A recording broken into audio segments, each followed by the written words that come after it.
Bienvenidas, bienvenidos. Es un placer ver la librería así, con este aspecto tan llena de gente dispuesta bueno, pues a escuchar una charla y una conversación.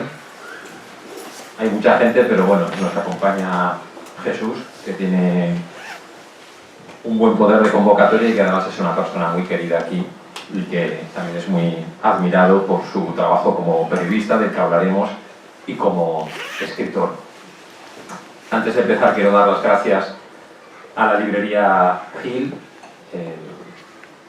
a Paz y a todas las personas que hacen posible que este proyecto sea el proyecto que conocemos, una librería que, como sabéis, es algo más que una librería que tiene algo de casa, y por eso todos los que venimos aquí venimos siempre con esa sensación de familiaridad, con esa comodidad, con esa sensación de estar en un sitio donde nos sentimos bien acogidos.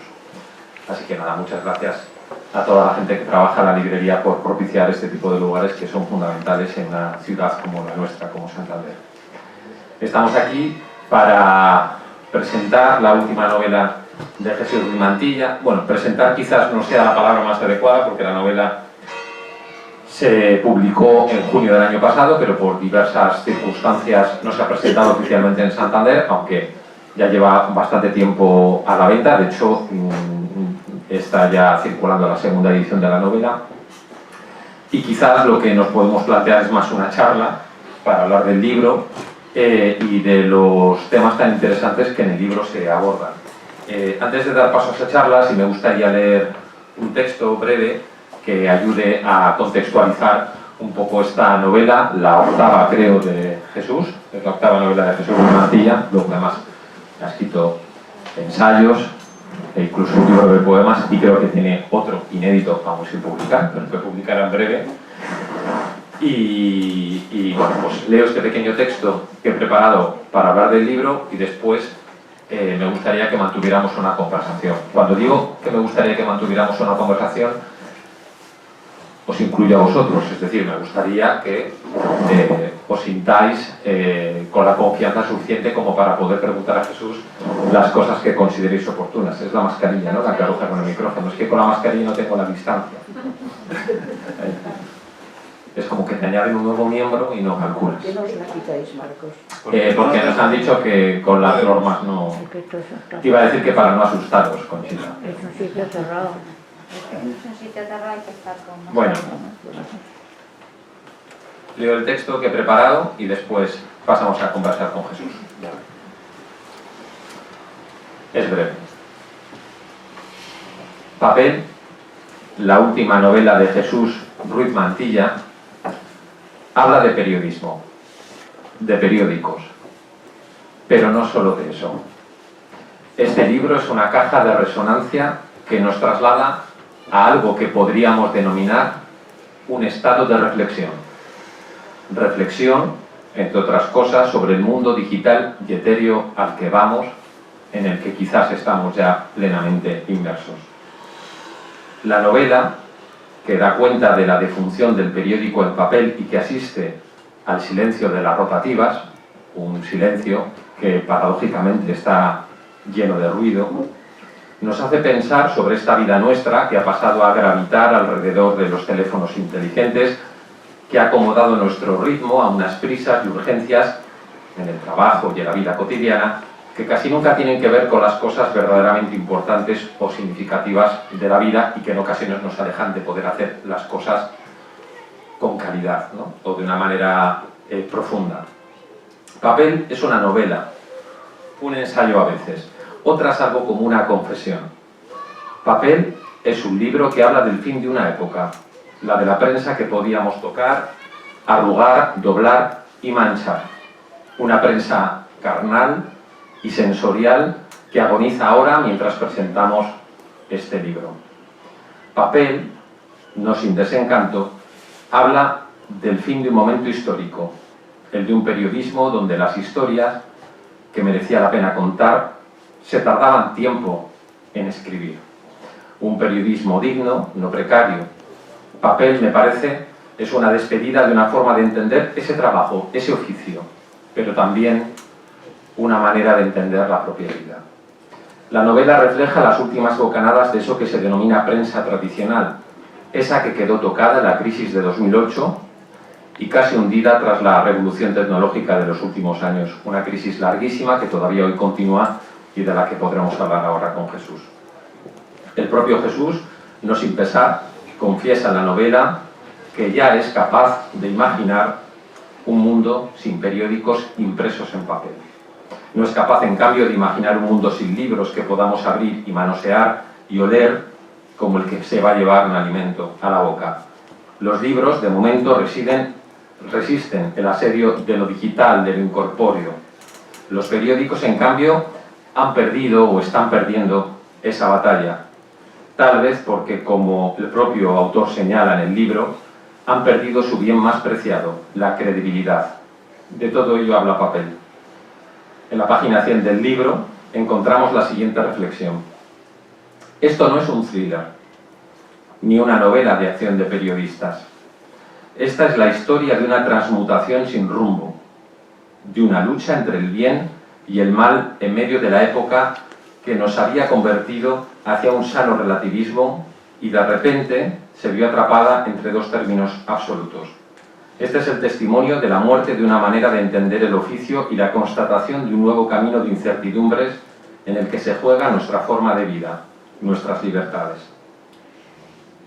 Jesús ha trabajado en la redacción del País desde 1992, entró allá con 27 años, ahora tiene 32.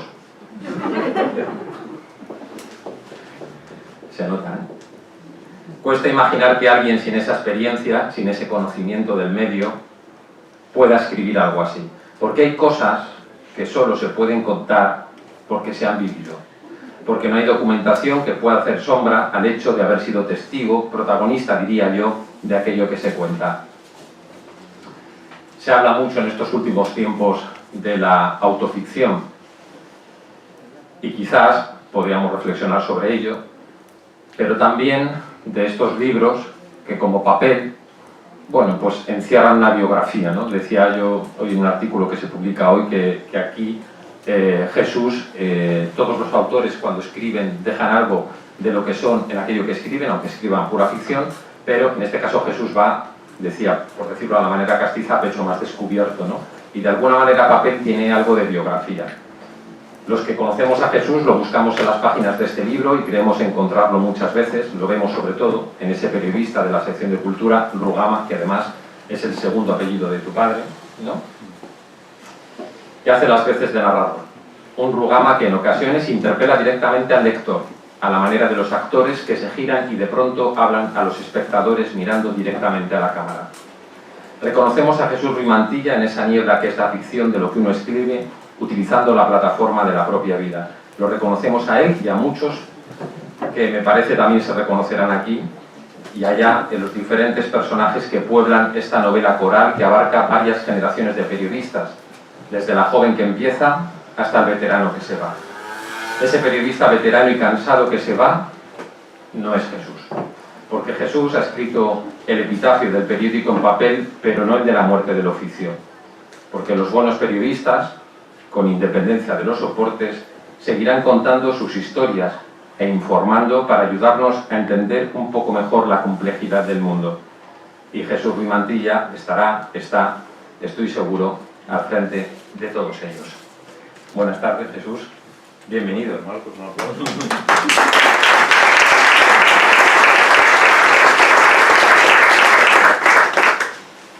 Qué generoso. Bienvenido.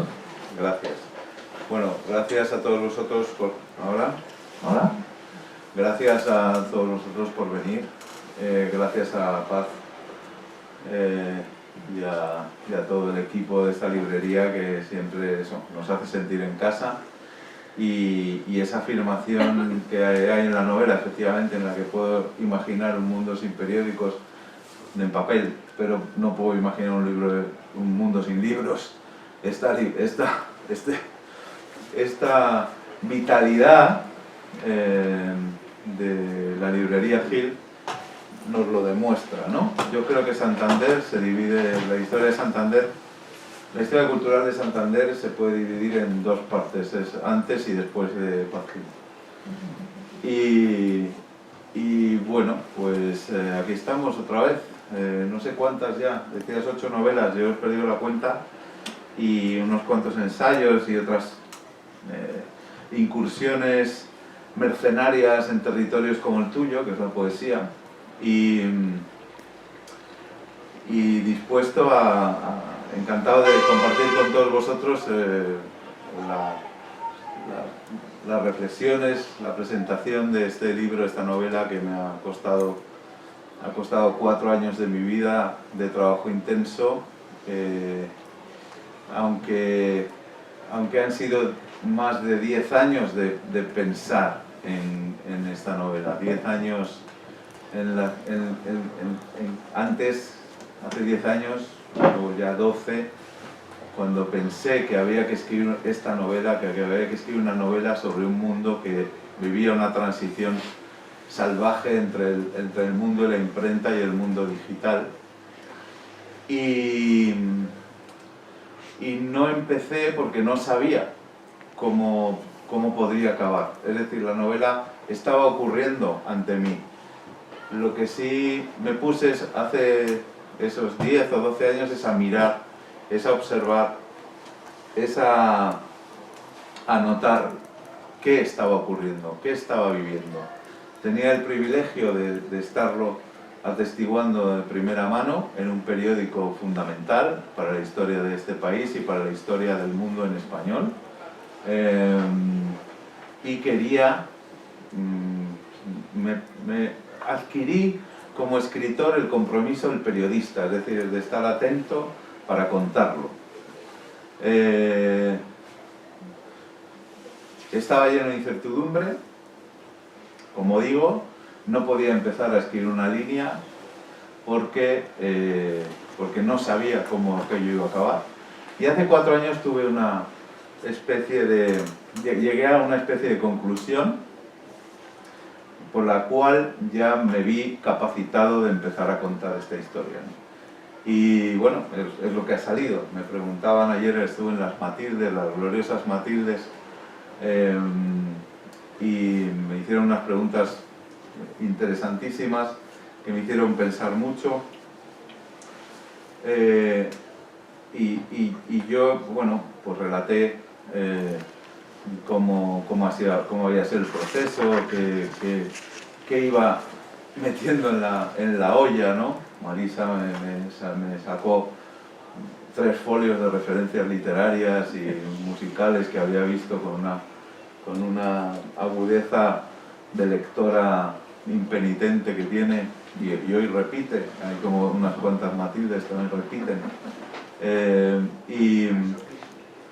Y fui metiendo esos ingredientes para que esa observación del periodista y ese relato del periodista tuviera una construcción literaria también, ¿no? Es decir, una obra de construcción literaria, una novela, que es otro género. Y es una novela en la que también cabe el ensayo.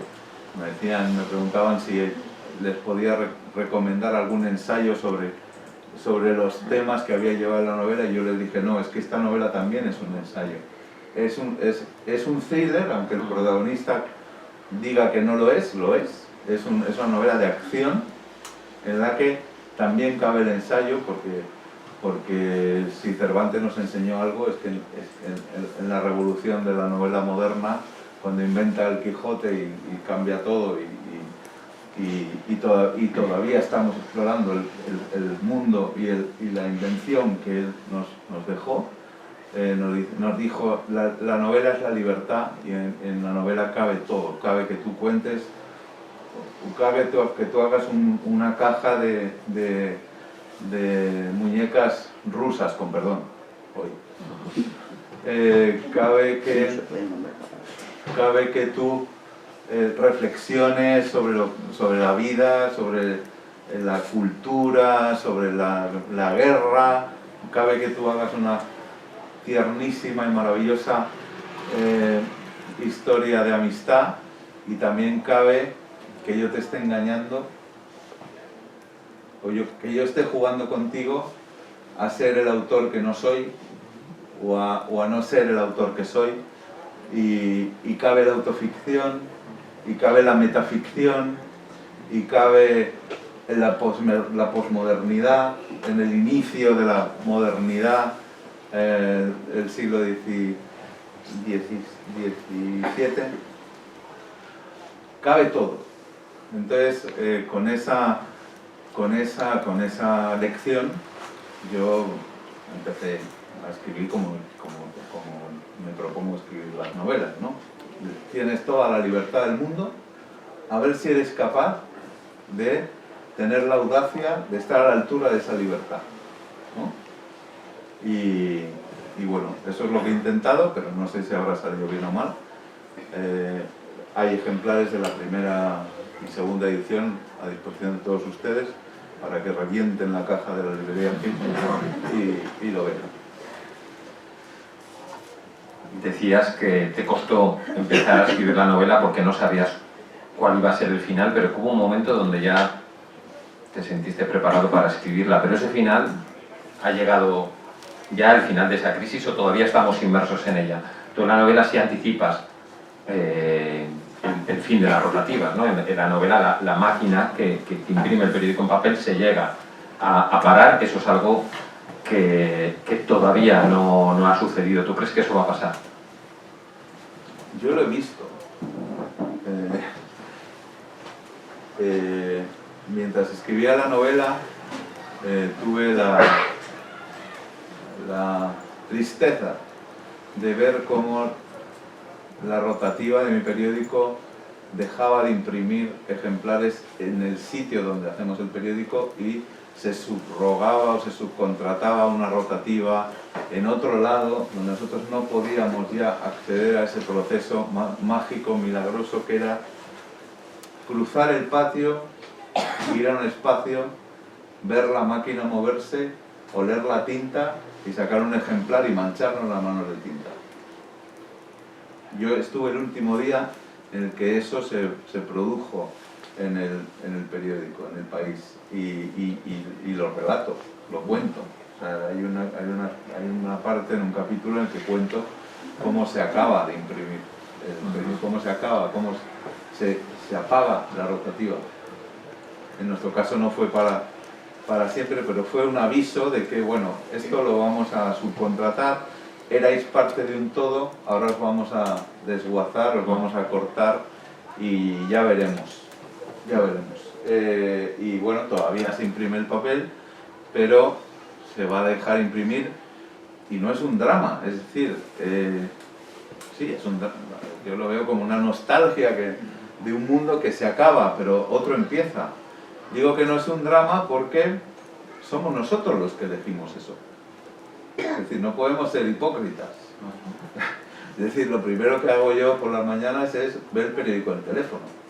No puedo llorar, porque la realidad es que yo no bajo al kiosco a comprarlo. ¿A qué kiosco? Dirás, porque ya no hay kioscos, ¿no? Tendría que hacer unos cuantos kilómetros. En mi barrio no, pero hay ciudades a las que yo voy ahora y digo, bueno, tengo que ir a esto que está a 10 minutos, ya compro el periódico en el camino y no encuentro ningún kiosco. Han desaparecido los kioscos. ¿Pero por qué? Porque nosotros ya estamos habituándonos a otra cosa.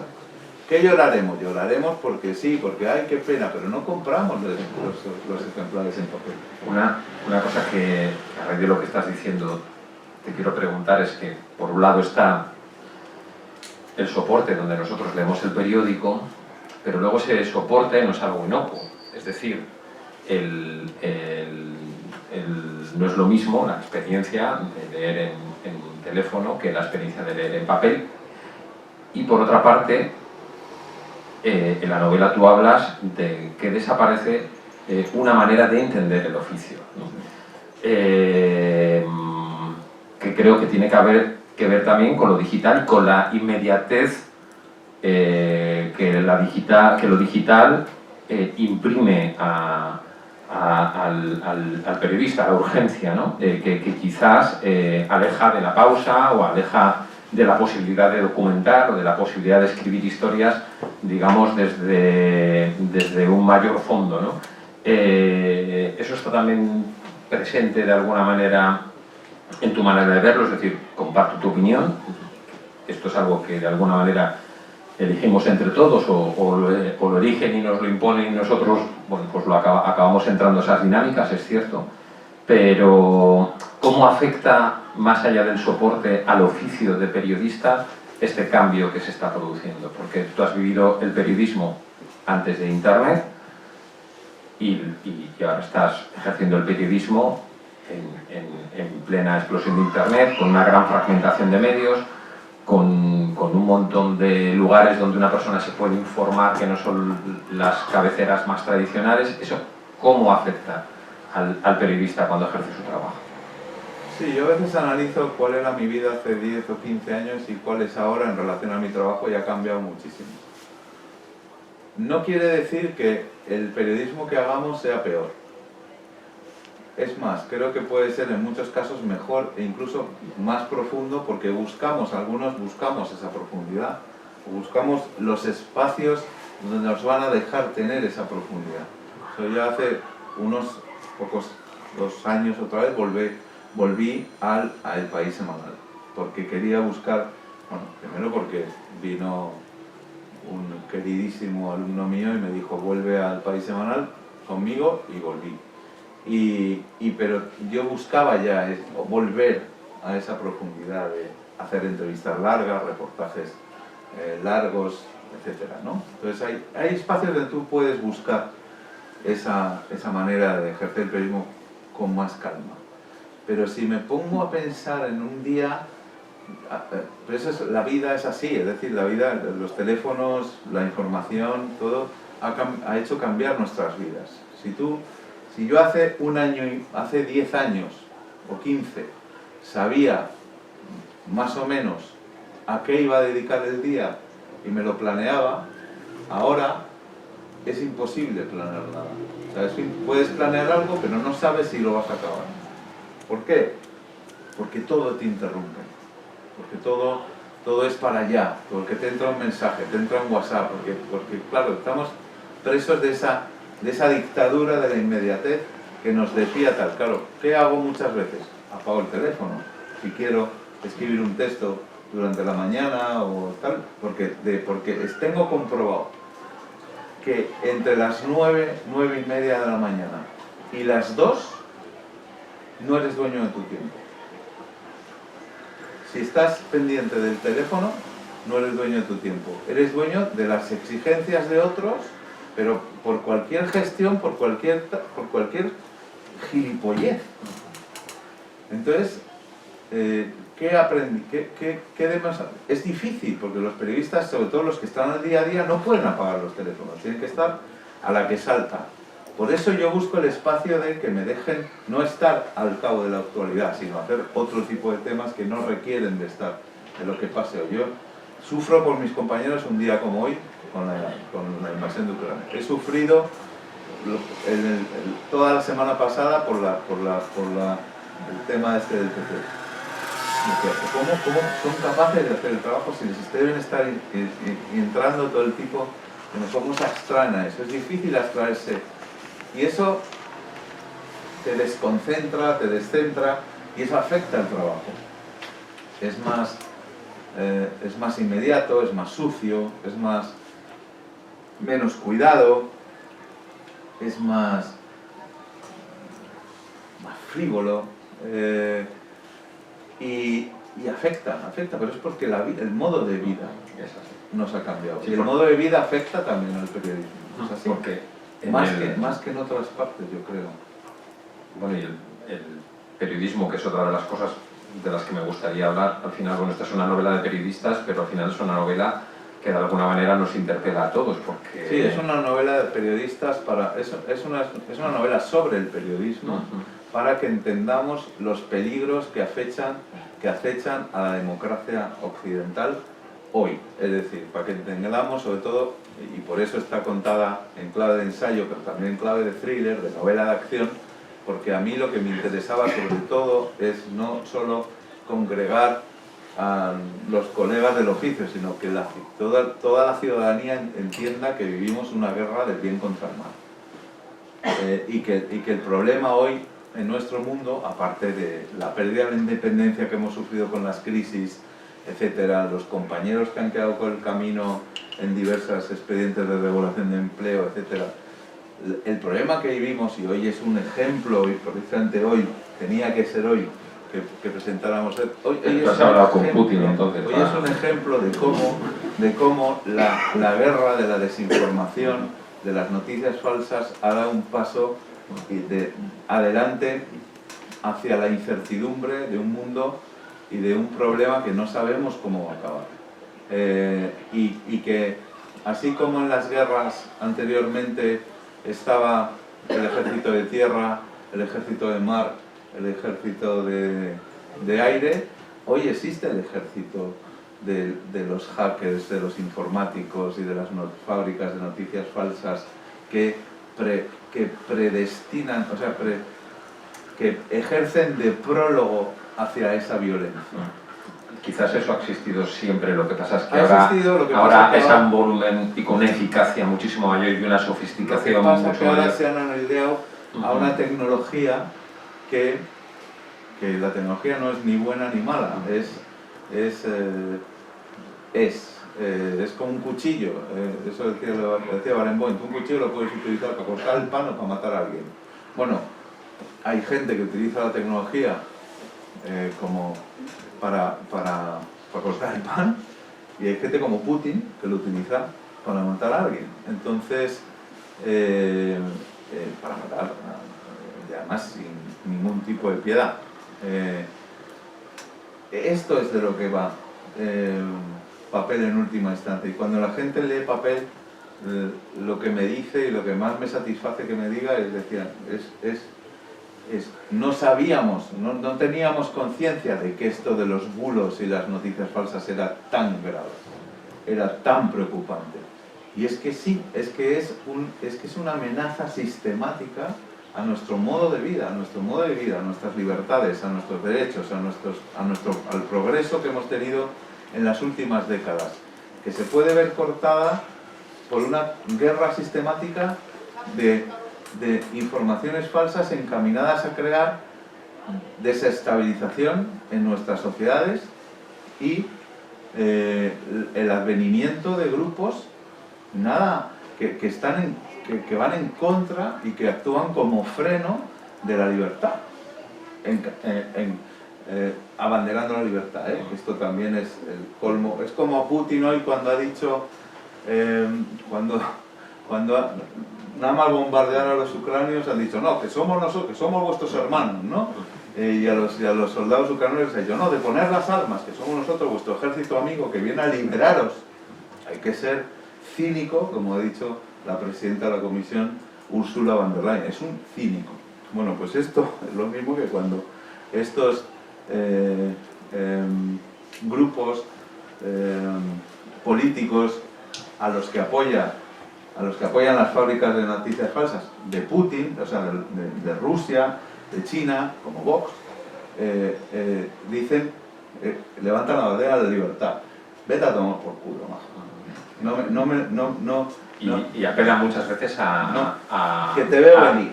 A una emocionalidad muy básica, ¿no? Sí. Que hay una palabra aquí que creo que dialoga con todo lo que estamos hablando, que es credibilidad. Como tú dices que uno de los problemas de los medios tradicionales es que han perdido la credibilidad. Pero paradójicamente, muchos de esos medios que generan noticias falsas tienen credibilidad para quien los lee, ¿no? De alguna manera, cuando alguien ve una noticia falsa, algo publicado, sobre todo si conecta con su sistema de creencias o conecta con una emoción básica en ese momento, tiende a ver el titular y a darle verosimilitud o decir esto es real, ¿no? Sí, pero generalmente eso se basa en juicios, y entonces es esa cosa de tiene razón no. Yo lo único que pido es, lo que pido a los medios serios no es que hagan juicios de valor sobre las cosas que pasan, porque eso ya es una forma de manipulación, sino que nos cuenten los hechos y ya.